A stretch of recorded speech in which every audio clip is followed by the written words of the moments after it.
ఇప్పుడు కేసీఆర్ గారిని మాట్లాడవచ్చిందిగా అందరు గట్టిగా చప్పట్లు కొట్టి స్వాగతం చెప్పవచ్చిందిగా విజ్ఞప్తి.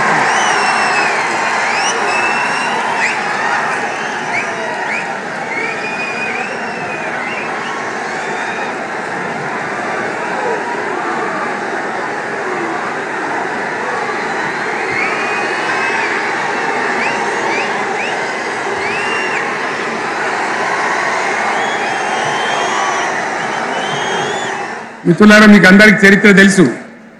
ఆనాడైనా ఏనాడైనా ఈవెన్ ఈనాడైనా తెలంగాణకు విలన్ నంబర్ 1 కాంగ్రెస్ పార్టీ అని మనవి చేస్తా ఉన్నా. మనందరికీ కూడా తెలుసు ఆ విషయం. తెలంగాణ హైదరాబాద్ స్టేట్ పేరుతో ఉన్ననాడు ప్రజలు వద్దంటుంటే కూడా బలవంతంగా తెలంగాణను ఆంధ్రాతో కలిపిన వాళ్ళే. ఏందా బాబు, ఏందా పని లేదా? రెడ్డి ఎవరెవరు పోండి, మీరు నీకేం పని లేదా? ఈ 10 మంది కాదు కదా, సభ అంతా ఉంది కదా, ఉండండి, కామ్ ఉండండి, డిస్టర్బ్ చేయండి మీరు. అట్లా బలవంతంగా ఆనాడు ఆంధ్రలో విలీనం చేసింది కాంగ్రెస్ పార్టీ, జవహర్లాల్ నెహ్రూ.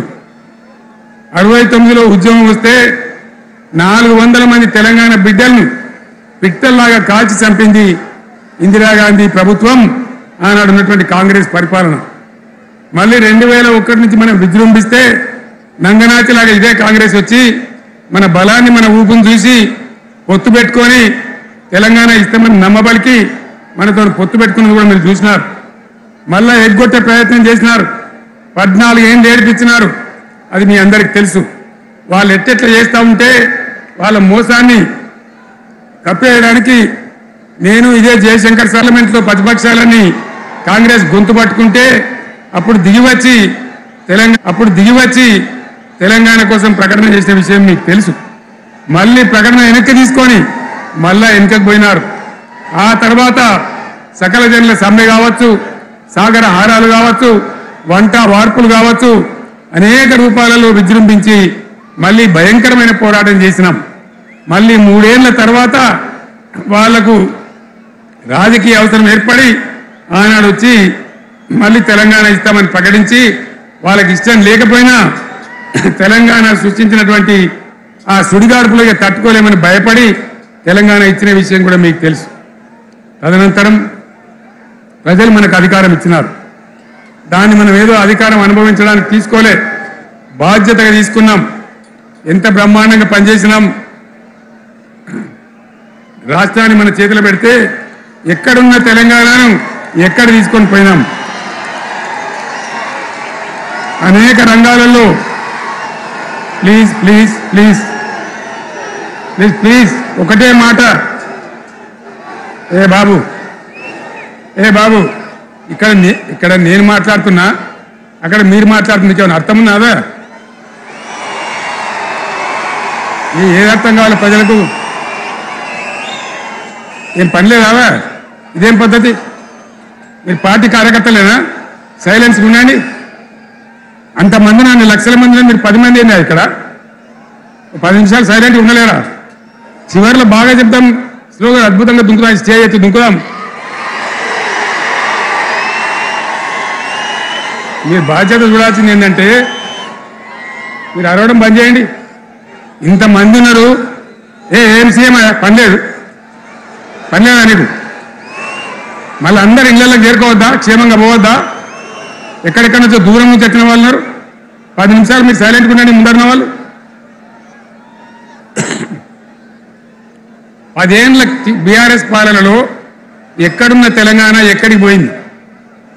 ఎన్ని రంగాలలో ఎన్ని అవార్డులు వచ్చినాయి? ఎన్ని అద్భుతమైన పనులు చేసి చూపెట్టినాం. తెలంగాణ అంటే ఒకప్పుడు వెనుకబడ్డ ప్రాంతం, ఎగతాళి చేయబడ్డ ప్రాంతం, పనికిమాలిన ప్రాంతం అని పేరు పెట్టిన ప్రాంతం. కానీ ఎన్ని రంగాలు, తలసరి ఆదాయాన్ని బ్రహ్మాండంగా పెంచినాం. 90,000 ఉన్న తలసరి ఆదాయాన్ని 3.5 లక్షల పైచీలకు పెంచుకున్నాం. జిఎస్డిపిని దేశంలో నంబర్ 1 స్థానానికి తీసుకెళ్లినాం. తెలంగాణలో బ్రహ్మాండంగా పెండింగ్ ప్రాజెక్టులన్నీ కూడా కంప్లీట్ చేసుకున్నాం.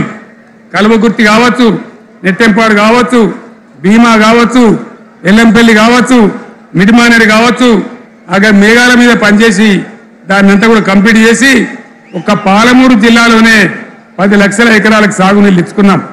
బ్రహ్మాండమైనటువంటి ఇరిగేషన్ ప్రాజెక్టులు కంప్లీట్ చేసుకున్నాం. 3.5 లక్షల టన్నుల వడ్లు పండించే స్థాయికి తెలంగాణను తీసుకొని పోయినాం. వరంగల్ గడ్డ కోసం, ఇదే జిల్లా కోసం పెండింగ్ లో ఉన్న దేవాదుల ప్రాజెక్టును కంప్లీట్ చేసి ఈ గడ్డకు నీళ్లు తెచ్చుకున్నాం. 3 ఏళ్లలో కాళేశ్వరం ప్రాజెక్టు కట్టుకున్నాం. వాగుల మీద, వంకల మీద చెక్ డ్యాములు కట్టుకున్నాం. మిషన్ కాకతీయ పేరు మీద చెరువులన్నిటి పూడికలు తీసుకున్నాం. ఒక అద్భుతమైన తెలంగాణను తయారు చేసుకున్నాం. పడావు భూములన్నీ పంట పొలాలుగా మార్చుకున్నాం. ఆనాడు బీఆర్ఎస్ పాలనలో చెరువుల నిండా జలరాశులు, రైతుల కళ్ళాల నిండా ధాన్య రాశులతోని బ్రహ్మాండంగా తెలంగాణ అద్భుతంగా పురోగమించిన విషయం మీకు తెలుసు. పంజాబ్ను తలదన్నే పంటలు పండించిన విషయం కూడా మీ అందరికీ తెలుసు అని నేను మనవి చేస్తా ఉన్నా. రైతు కష్టమేందో నాకు తెలుసు. నేను స్వయంగా రైతును కాబట్టి రైతాంగాన్ని కడుపులో పెట్టి చూసుకున్నాం. మీ అందరికి ఒక మాట చెప్తా ఉన్నా. ఈ దేశంలో షేర్షా సూరి అని ఒక రాజు ఉండే. ఆయన కాలంలో రెవెన్యూ సంస్కరణలు తెచ్చినారు. నేను చెప్పే మాట మంచి వినాలి మీరు. చరిత్ర పొడుగుతో చూస్తే షేర్షా సూరి నుంచి స్వతంత్ర భారతం వచ్చిన తర్వాత ప్రజాస్వామ్య ప్రభుత్వాలు కూడా రైతుల దగ్గర రకరకాల శిస్తులు వసూలు చేసినారు. రైతుల దగ్గర డబ్బులు వసూలు చేసినారు. తహసీల్ రకాలు వసూలు చేసినారు. నీటి తీరువాలు వసూలు చేసినారు. కానీ రైతును చూడాలని వాడు అందుకోలే. భారతదేశంలోనే ఎక్కడ కూడా లేని స్కీమ్. నన్ను వాళ్ళు అడగలే, ఎలక్షన్లలో చెప్పలే.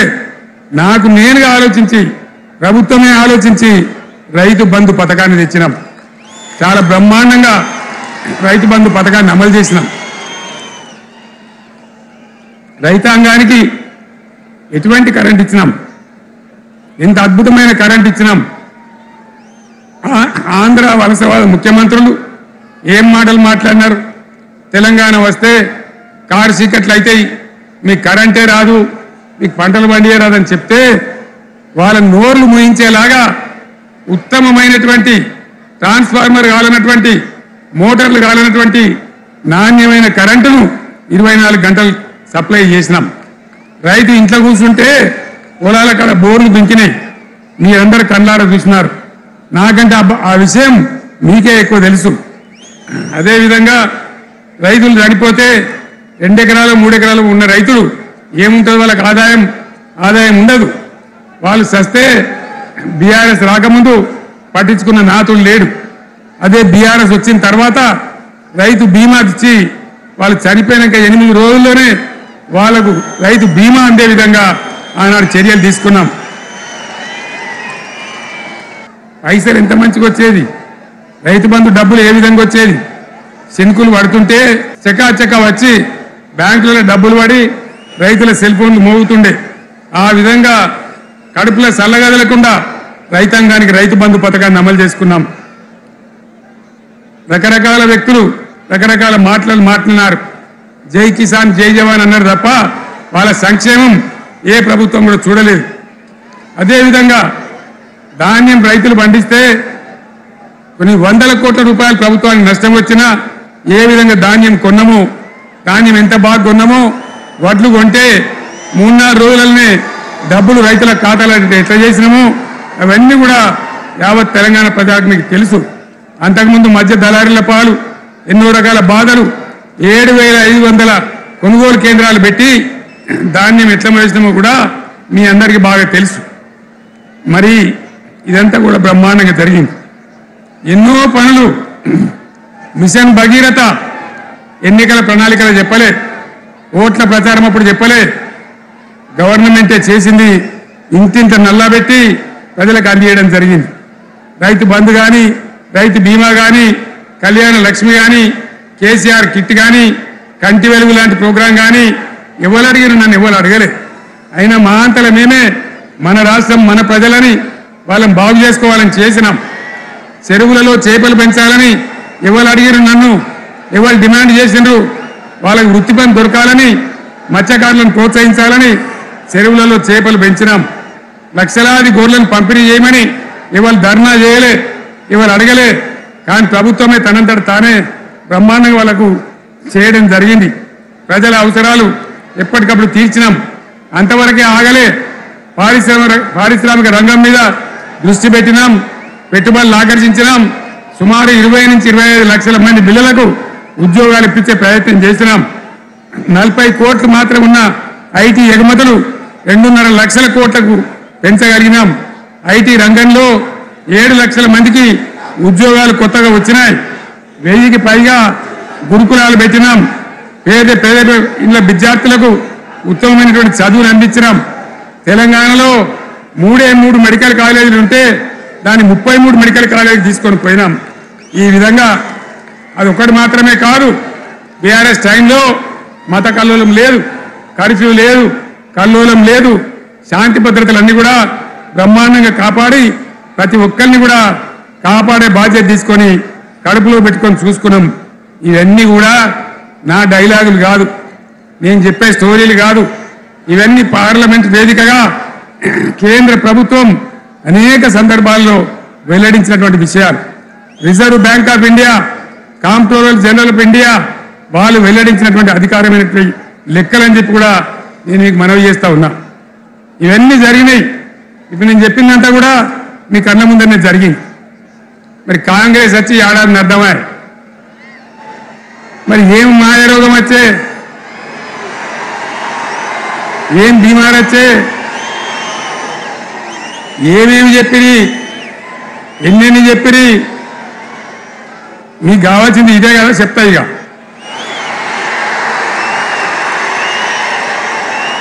వాళ్ళ కథ చెప్పే ముందు మన కథ కూడా చెప్పాలి కదా ఏమేం మాటలు మాట్లాడిండ్రు అరే మళ్ళీ సీఎం పెట్టిరా భయ్ ఎక్కడికి వెళ్ళిపోయినా మీరు బుద్ధి లేదా ఆగు ఏమైనా బాబు ఆగు వద్దంటే మళ్ళీ ఏందండి ఇవాళ రాజశేఖర వాళ్ళు వాడు మనోడేనా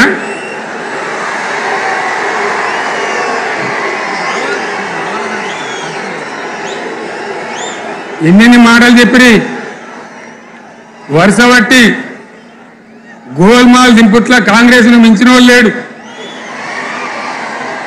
అబద్ధాలు చెప్పుట్ల కాంగ్రెస్ను మించిన వాళ్ళు లేడు ఎన్ని చెప్పిరి ఇక్కడ ఉన్నోళ్ళు జాలరని ఉన్న గాంధీలు లేని గాంధీలు డూప్లికేట్ గాంధీలు అంతా ఢిల్లీకి కూడా దిగిరి చప్పట్లు కొట్టి డాన్సులు చేసి స్టేజీల మీద ఒకటి చెప్పిండ్రా ఏమిత్తాడా కేసీఆర్ రైతు బంధు 10,000 ఇస్తాడు మేము 15 ఇస్తాం చెప్పిండ్రా లేదా చెప్పిండ్రా ఈచుడు ఇచ్చుడు కాదు చెప్పిండ్రా 10,000కి 15,000 ఇస్తామని అన్నారా కేసీఆర్ పెన్షన్లు 2,000 ఇస్తాడు మేము 4,000 ఇస్తాం చెప్పిండ్రా ఇంకేం చెప్పిండ్రు కేసీఆర్ ఇంట్లో ఇద్దరుంటే ఒకరికే ఇస్తాడు మేము ముసలోనికి ఇద్దరికి ఇస్తాం చెప్పిండ్రా లేదా అన్న మీరు మధ్యలో చెప్తలేరు చెప్పిండ్రా ఇవన్నీ కాంగ్రెస్ వాళ్ళు చెప్పిండ్రా చెప్పిన వాళ్ళు ఒకసారి చేయలేవట్టారు దయచేసి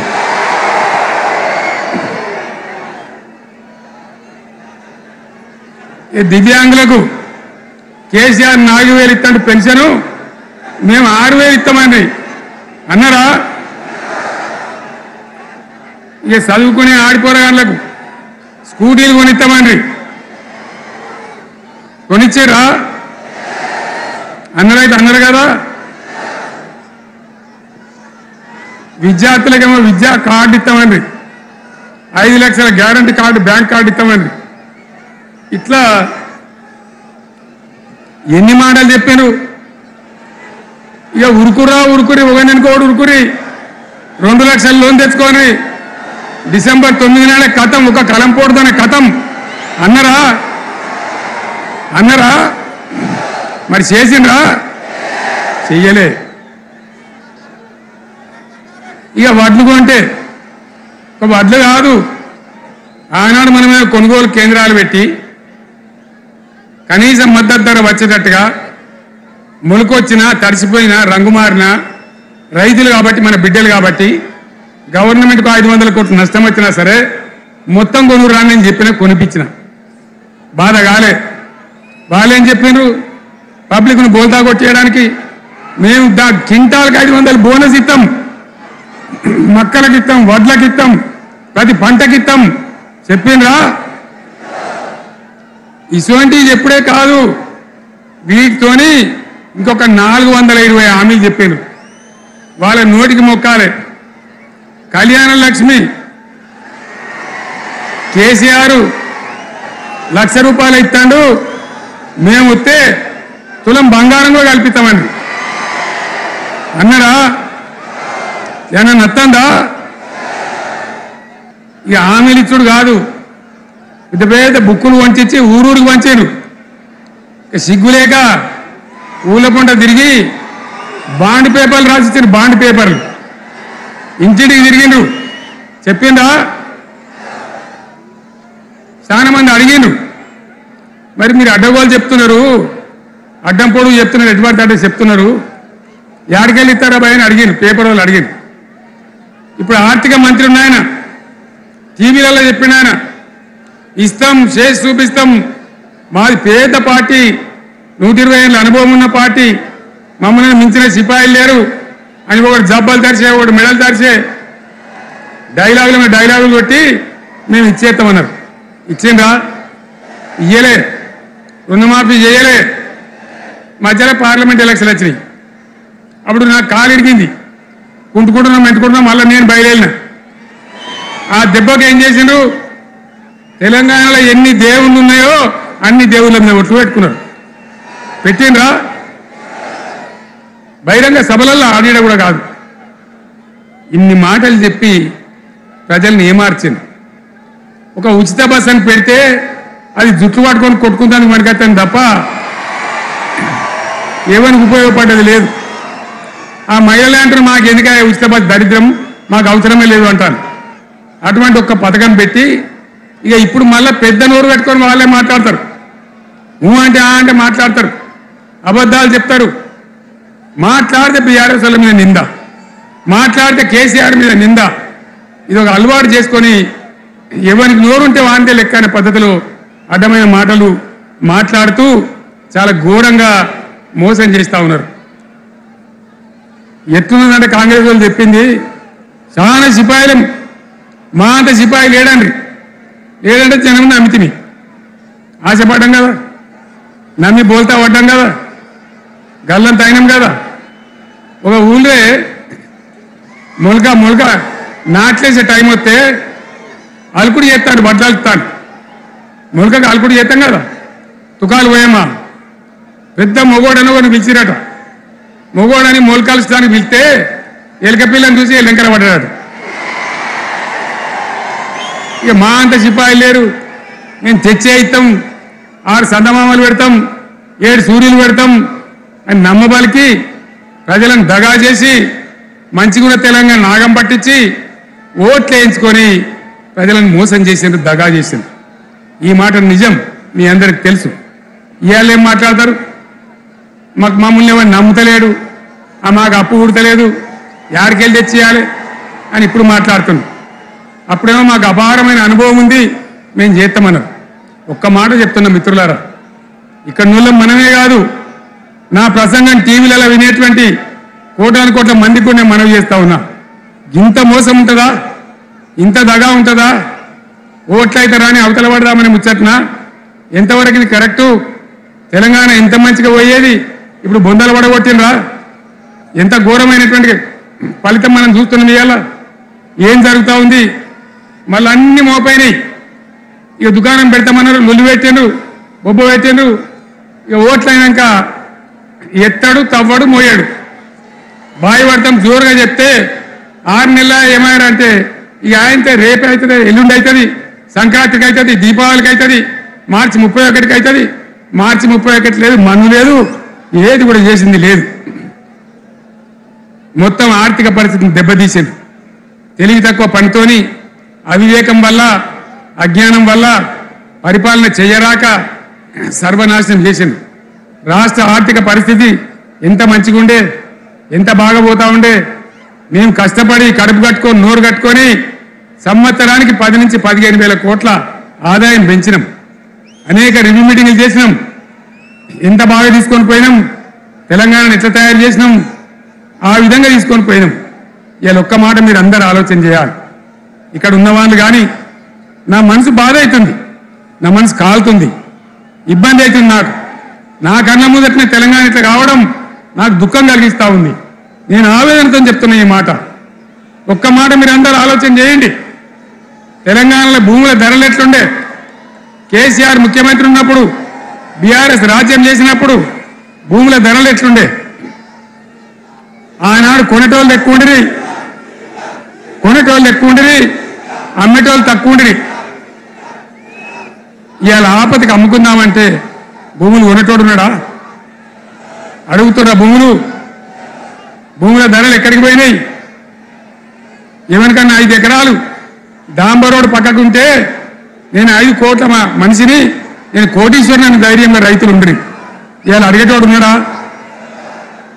ఉన్నదా? ఒక్కటే ఏడాదిలో గింత గల్లంత అవుతుందా? కేసీఆర్ పక్కకు పోగానే ఇంత ఆగమవుతుందా? ఇంకో మాట నేను అడుగుతా ఉన్నా. కరెంటును 35 ఏళ్ళు బాధపడ్డాం. నా బావి కాడ కూడా మోటార్లు కాలినాయి. బీఆర్ఎస్ వచ్చినాక, నేను ముఖ్యమంత్రి అయినాక ఒక్కటే ఏడాది బావుల దాన్ని చక్కగా చేసి 24 గంటల కరెంట్ ఇయ్యలే, నడవలే. రెప్పపాటు కూడా కరెంటు పోకుండా 24 గంటల కరెంటు తేలేదా? మరి మా అంత సిపాయి లేరంటే కేసీఆర్ మంచిగా ఇచ్చిన కరెంటు మీకెందుకు ఇయ్యే శాతం అయితే లేదు అని చెప్పి నేను అడుగుతా ఉన్నా. తెలంగాణ ప్రజల పక్షాన్ని అడుగుతా ఉన్నా. ఎందుకు ఇలా ప్రజల గోస ఉంచుకుంటా ఉన్నారు? మళ్ళా మోటార్లు కాలుతున్నాయి, ట్రాన్స్ఫార్మర్లు కాలుతున్నాయి, లంచాలు పెరుగుతున్నాయి. అది శాతం అయితే లేదా? మళ్ళీ ఇలా తెలంగాణ పోవన్నా మోటార్ పెట్టడానికి? ఏం దౌర్భాగ్యం ఇది! ఎటువంటి శని ఎత్తి మీద పెట్టుకున్నాం మనం. మీరందరూ ఆలోచన చేయాలి. భూముల ధరలు ఎటుపోయినాయి, కరెంట్ ఎక్కడ ఎవడెత్తుకపోయా? మిషన్ భగీరథ అసెంబ్లీలో నిలబడి ఛాలెంజ్ చేసిన నేను. 5 ఏళ్ల లోపల ప్రతి ఇంట్లో నల్లా పెట్టి నీళ్ళు లేకపోతే మళ్ళా ఎలక్షన్ల పార్టీ మేము నిలవడం, ఓట్లు అడగము అని చెప్పిన నేను. ఎవరు చెప్పాలి? దమ్మును కూడా చెప్పాలి. చేసి చూపించినాం, నడిపించినాం. ప్రతి ఇంట్లో నల్లా పెట్టినాం.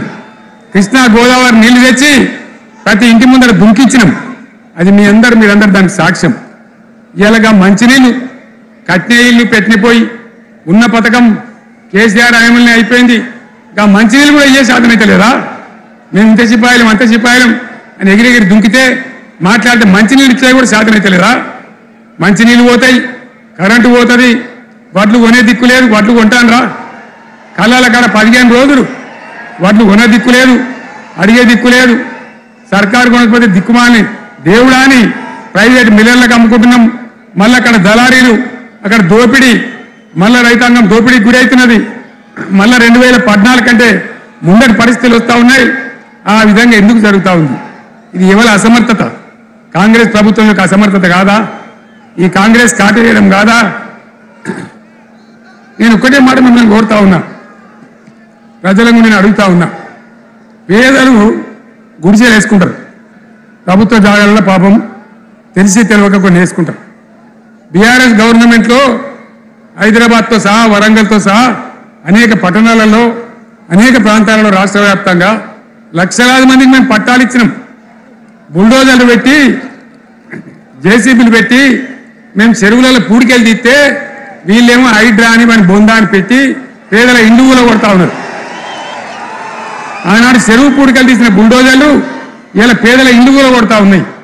ఇవన్నీ మనం చూస్తూ ఉన్నాం. చూసి మౌనంగా ఉందామా, కొట్లాడదామా, ఏం చేద్దాం అని మనం ఆలోచించే సమయం వచ్చింది. దేశాన్ని నంబర్ 1 స్థాయిలో నిలబెడితే ఇవాళ 14వ స్థాయికి 15వ స్థాయికి తీసుకొని పోయినారు.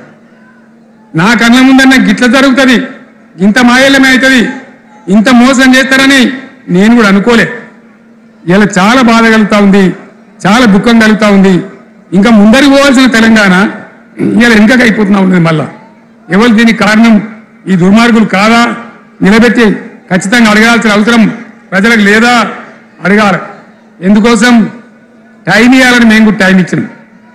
ఏమంటారు, మీకేసినట్టు మాకేసిన ఓట్లు, మాకు ఏడాదిన టైం ఇయ్యరా, ఏడాది అర్థమైన టైం ఇయ్యరా, మీకు కన్నేరురా అని అంటారు. కాబట్టి నేను నోరు తెరవలే, బయటికి రాలే. కృష్ణా జలాల మీద గడబడి జరిగితే ఒక్కసారి అక్కడ నాయకులు తిరగకపోతే నల్లగొండలో పోయి ఒక గర్జన చేసి వచ్చినా కానీ నేను ఎక్కడ బయటికి రాలే, మాట్లాడలే. కానీ ఏడాది అర్థం అయిపోయింది, ఇంకేం పాడైంది. పువ్వు పుట్టంగానే పరిమళిస్తుంది అన్నట్టు ప్రభుత్వం కథ తెలియదా? ఇంకేమన్నా వీళ్ళకి టైం ఎక్కడిది? వీళ్ళు ఏం చేస్తారు? చివరి 6 నెలలు అయితే ఎలక్షన్ అయినారు. వీళ్ళకి ఉన్న టైం 2.5 ఏళ్ళు. ఈ 2.5 ఏళ్లలో వీళ్ళు చేస్తారు, మనం బతికి ముందర పడతామా? అందుకోసం ప్రజానీకం, మేధావులు, తెలంగాణ ప్రజలు దయచేసి అందరూ ఆలోచన చేయాలి. ప్రతి వాళ్ళు కూడా ఆలోచన చేసి దీనికి పరిష్కారం ఏందో కనుక్కోవాలి. మేధావితో పనిచేయాలి. ఆవేశంతో కాదు, ఆవేశంతో మనం నినాదాలు ఇస్తే కాదు, ముళ్ళును ముళ్ళుతోనే తీయాల. యాడ ఒడగొట్టుకున్నామో గాన్నే వెతకాలి, ఎక్కడ జారిపోయిందో ఆన్ని మళ్ళీ దొరకబట్టాలి. ఆ నైపుణ్యం, ఆ స్థాయి ఇలా రావాలి. మాట్లాడితే బీఆర్ఎస్ మీద ఎప్పుడు కోరుతా ఉన్నా. ఒక్కొక్క ట్రిప్పు నేను యాదగిరి గుట్టకపోతే అలా ఎకరానికి 10 లక్షల వాల్యూ పెరుగుతుండే. మరి ఇవాళ ఏమవుతా ఉంది, ఇవాళ ఏం జరుగుతూ ఉంది? మీరందరూ కూడా ఆలోచన చేయాలని కోరుతా ఉన్నా. ఇవాళ రాజ్యం నడపచేతగాక ఎల్లెంకల పడి రాష్ట్రాన్ని ఆర్థికంగా దివాలు తీసి పిచ్చి పనులన్నీ చేసి ఇవాళ అడ్డం పొడుగు మాట్లాడుతూ ఉన్నారు. అన్ని రంగాలలో ఫెయిల్ అయిపోయింది. ఏ ఒక్క ఈ హుస్నాబాద్ ఇప్పుడు నేను రాగా చూసుకుంటూ వచ్చిన ఆనాడు కష్టపడి ఈ హరీష్ రావు ఇరిగేషన్ మంత్రిగా ఉన్నప్పుడు ఇలా గౌరెల్లి ప్రాజెక్టు కట్టినాం. 90% పూర్తయింది. గౌరెల్లి ఇరిగేషన్ ప్రాజెక్టు ప్రజలకు సంజాయించి భూములు తీసుకొని ఆనాడు తిరిగి 90% పూర్తి చేసినాం. ఏడాది అర్థమైతే తట్టడి మన్ను తీస్తాను రా. పాలమూరు పథకం 80% కంప్లీట్ అయింది. ఎందుకు దాన్ని పెండింగ్లో పెడుతున్నారు?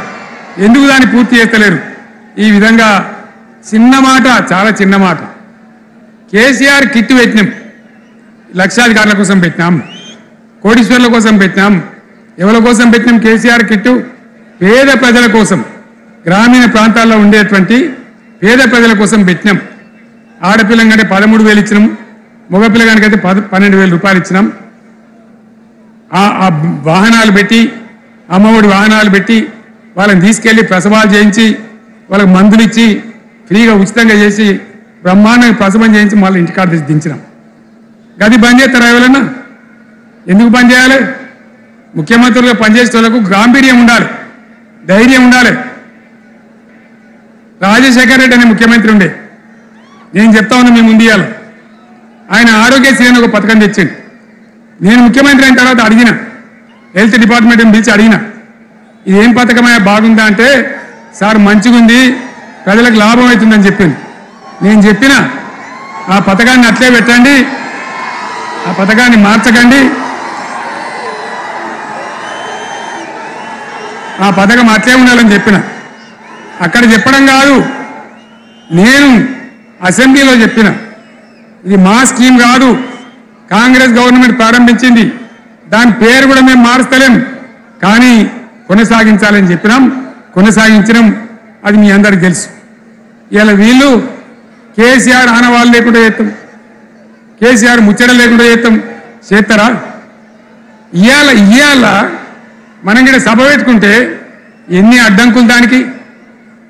ప్రైవేట్ స్కూళ్ళు బస్సులు ఇస్తే వాళ్ళకు నోటీసులు ఇవ్వడం, అడుగడుగున ఆర్టీఏ అధికారులను పెట్టి, పోలీసులను పెట్టి ట్రాఫిక్ జామ్ చేయడం. ఇప్పుడు కూడా సభకు రావాల్సిన వాళ్ళు 1,50,000 మంది బయటనే ఆగిపోయింది. ఇటు హనుమకొండ దిక్కు, అటు హుజరాబాద్ దిక్కు, ఇటు సిద్దిపేట దిక్కు 3 రోడ్ల మీద కూడా జాములున్నాయి. నేను అడిగిన నాయకులు ఏంటి అంటే, ఇబ్బంది అవుతుంది సార్, రానిత్తలేరు, మధ్యలో ఇబ్బందులు కలిగిస్తున్నారు, కొన్ని లారీలు తెచ్చి అడ్డం పెట్టాను పనికిమాలని అని చెప్పి జామ్ అయిపోయి అక్కడనే ఆగిపోయింది.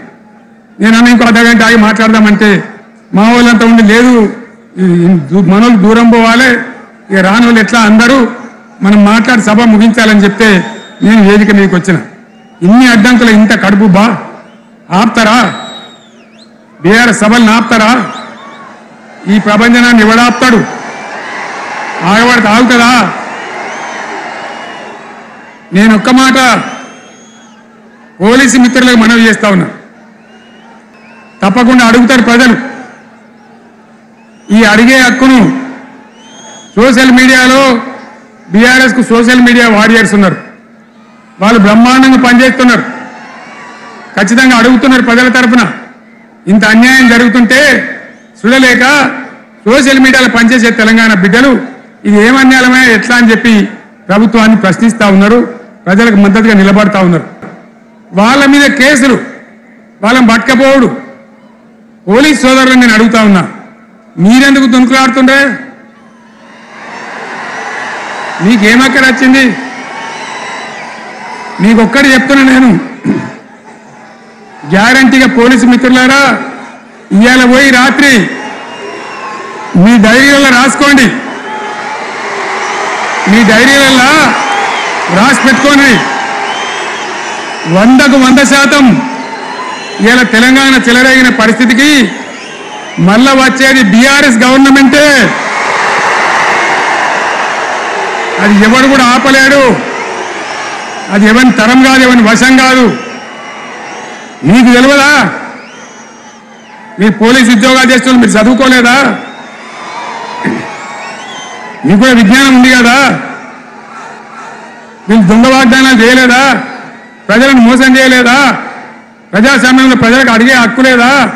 మీరెందుకు కేసులు పెడుతున్నారు? నాకు అర్థం కాదు. మీరెందుకు దుంకులాడుతున్నారు? మీరెందుకు బలైతారు? రేపు మీకు రాజకీయాలు ఎందుకు? మీ డ్యూటీ మీరు చేయండి. మేము బీఆర్ఎస్ ఎప్పుడు శాసనాన్ని ఉల్లంఘించం, చట్టాలను ఉల్లంఘించం.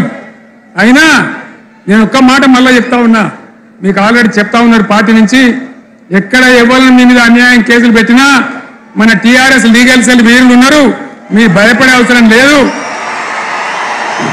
న్యాయస్థానాలని అక్కడ పోరాటం చేద్దాం. మీకు అండగా కేసీఆర్ ఉంటాడు, బీఆర్ఎస్ ఉంటుంది, అందరం ఉంటాం. బీఆర్ఎస్ ఉంటుంది, అందరం ఉంటాం. ఇక ఈడికెళ్ళి నేను కూడా ఊకోను, నేను బయలుదేరతా. యాందాకైనా మంచిదే. ఎవరెవరి సంగతి ఏందో, ఎవరైనా లెక్క ఏందో అన్ని కూడా లెక్కలు తీద్దామని మనవి చేస్తా ఉన్నాం. ఈ రకంగా మనం ముందుకు పోవాలి. ఒక్క మాటలను ఉన్నదా? ఇవాళ ఈ ప్రభుత్వం, ఈ కాంగ్రెస్ నయవంచక ప్రభుత్వం సంక్షేమంలో ఫెయిల్, మంచినీళ్ళలో ఫెయిల్, పొలాలకు నీళ్ళు ఇవ్వడంలో సాగునీళ్ళలో ఫెయిల్, కరెంటు సరఫరాలో ఫెయిల్, రైతు బంధులో ఫెయిల్, విత్తనాలు ఎరువులు సరఫరాలో ఫెయిలేనా? ధాన్యం కొనుగోళ్లలో ఫెయిల్, పల్లెలు పట్టణాల అభివృద్ధిలో ఫెయిల్, భూముల ధరలు పెంచడంలో ఫెయిల్. మరి దేంట్లో పాస్ అయిండు? ఎటుపడితే అటు ఒర్రుడు, దేవుళ్ళ మీద ఒట్లు పెట్టుడు, అబద్ధ వాగ్దానాలు చేసుడు.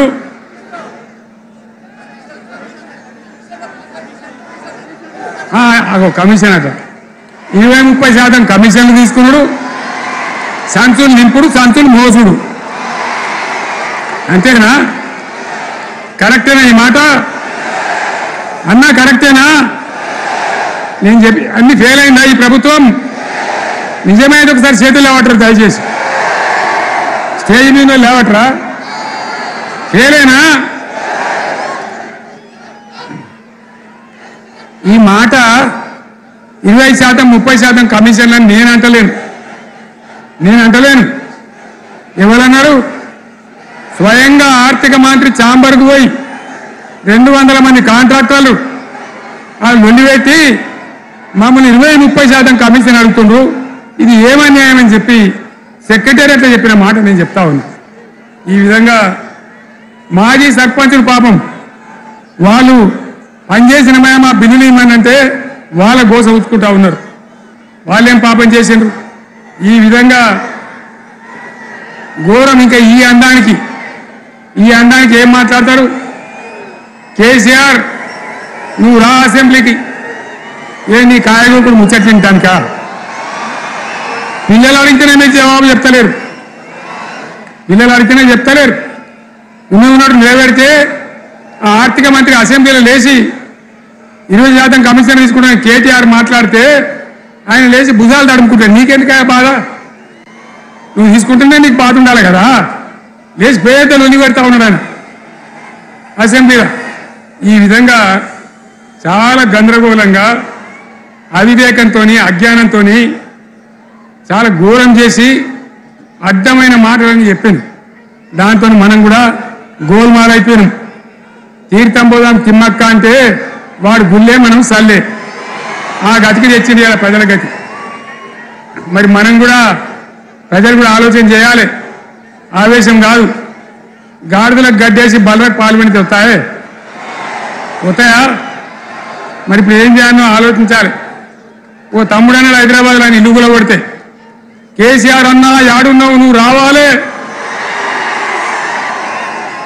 కత్తి వాంచేతలు పడితే యుద్ధం నన్ను చేయమని పడుతుంది. అంతేనా? ఇది కూడా విచారించాలి ప్రజలు. మీకు అర్థం కావాలని నేను చెప్తా ఉన్నా. అందుకే ఓడగొట్టుకున్న కాడనే వెతుక్కోవాలి. మీ వెంట బీఆర్ఎస్ ఉంటుంది, మీ వెంట కేసీఆర్ ఉంటాడు. 100% మళ్ళా తెలంగాణ విజయం సాధించాలి, గులాబీ జెండా ఎగిరేయాలి, అద్భుతమైన తెలంగాణను మళ్ళీ సాధించాలి. ఇక బీజేపీ కథ 11 ఏళ్ళ రాజ్యం చేయబట్టి తెలంగాణకు 11 రూపాయలు ఇచ్చిండ్రా? వాటిదే బబ్రాజమానం భజగోవిందం, శుష్కప్రియాలు శూన్యాస్తాలు తప్ప ఏమి ఇయ్యలే. 157 కాలేజీలు పెడితే మెడికల్ కాలేజీలు ఒక్కటన్నా తెలంగాణకు ఇచ్చిండ్రా? ఒక ప్రాజెక్ట్ కన్నా జాతీయ హోదా ఇచ్చిండ్రా? ఇక కాంగ్రెస్ వాడు ఇట్లా అంటే బీజేపీ వాడు అట్లా, ఏది లేదు. ఉల్టా మనయే ఖమ్మంలో 7 మండలాలు గుంజుకున్నారు, సీనియర్ ప్రాజెక్టు గుంజుకున్నారు. నరేంద్ర మోడీ మాట్లాడతాడు, ఏం మాట్లాడతాడు? తెలంగాణ వచ్చిందిరా అని తెలంగాణలో సంతోషపడితే తల్లిని చంపి బిడ్డను బతికించింది ఉంటాడు. ఎన్నోసార్లు అంటాడు, ఒక్కసారి కాదు. ఈ విధంగా అది కూడా మనం అనిపించేది కాదు. ఈ సందర్భంలో ఒక మాట బీజేపీ అంటే నాకు జ్ఞాపకం వచ్చింది. ఇవాళ కేంద్ర ప్రభుత్వం కగార్ అనే ఆపరేషన్ పేరు మీద ఛత్తీస్గఢ్లో యువకులను గిరిజనులను ఊచకోత పోతా ఉన్నారు. అది ధర్మం కాదు. వీళ్ళు ఏమవుతున్నది? నక్సలైట్లు ప్రతిపాదన పెడుతున్నారు. మేము ప్రభుత్వం దగ్గరకు వచ్చి చర్చలు చేయడానికి సిద్ధంగా ఉన్నాము అంటున్నారు. నేను కోరుతా ఉన్న కేంద్ర ప్రభుత్వాన్ని, బలమున్నది కదా అని చంపుకుంటా పోవుడు కాదు, అది ప్రజాస్వామ్యం కాదు. ఆపరేషన్ కగార్ వెంటనే ఆపేయండి. వాళ్ళని పిలిచి, ఆ నక్సలైట్లను పిలిచి డెమోక్రటిక్ స్పేస్ ఇచ్చి చర్చలు జరపండి. వాళ్ళు ఏం మాట్లాడతారో చూడండి. అది కూడా నల్లనా తెల్లనా దేశం ముందరికి రాని. కానీ అట్లా కాదు, మొత్తం ఏరి పారెత్తాం, కోసి పారెత్తాం, నరికి పారెత్తాం అంటే మిలిటరీ ఉన్నది మీ దగ్గర కొడతారు. కానీ ప్రజాస్వామ్యం అనిపించుకోదు. ఈ మాట ఢిల్లీకి ఉత్తరం పంపిద్దామా? మీరందరూ సపోర్ట్లు కొడితే తీర్మానంగా భావించి దాన్ని కేంద్రానికి పంపిద్దాం.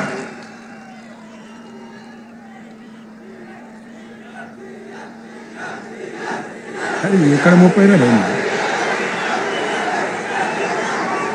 ఈ సందర్భంలో ఈ రజతోత్సవ వేళ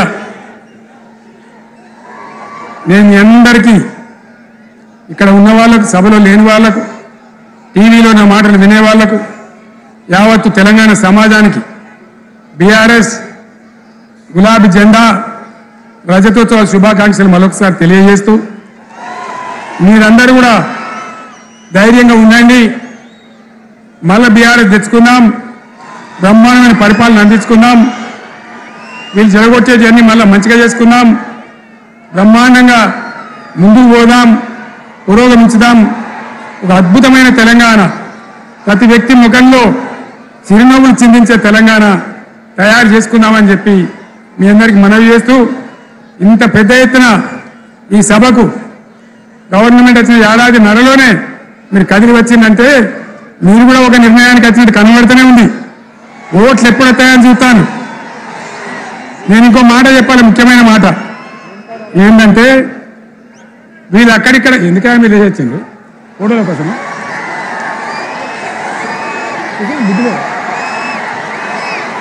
ఒక మాట చెప్పాలి. ఏంటి? ప్రభాకర్ రెడ్డి అని మా ఎమ్మెల్యే దుబ్బాక ఎమ్మెల్యే, ఆయనతో ఎవరు హైదరాబాద్లో మాట్లాడితే అన్న ఇంకా 3 ఏళ్ళు భరించాలి గవర్నమెంట్ అని మాట్లాడింది. ఆయన మాట చెప్పింది విలేకరులు. అలా చూసారా మా గవర్నమెంట్ పడగొడతారట. మేమెందుకు పడగొడతాం రా భయ్? మాకేమైనా కాల్చేరు గురుగులో పెట్టినాయా? మేము ఆ కిరికిరి పని చెయ్యం బిడ్డ. మీరే ఉండాలి. ఓట్లు తీసుకున్నారు, చక్కగా పని చేయకపోతే మీ ఈపులు ప్రజలే సాధు చేస్తారు. అంతే కదా? మేము పడగొట్టాం, మీ గవర్నమెంట్ పడగొట్టాం. ఎందుకంటే మీ సంగతి ఏందో మా సంగతి ఏందో ప్రజలకు పూర్తిగా అర్థం కావాలి. గులాబీ సైనికులకు నాకు ఒక్కటే మాట, మనం ఈనాడు మనం పుట్టిందే పదవులు త్యాగం చేసి, పుట్టిందే రాష్ట్ర సాధన కోసం, స్వార్థం కోసం మనం పనిచేయలే.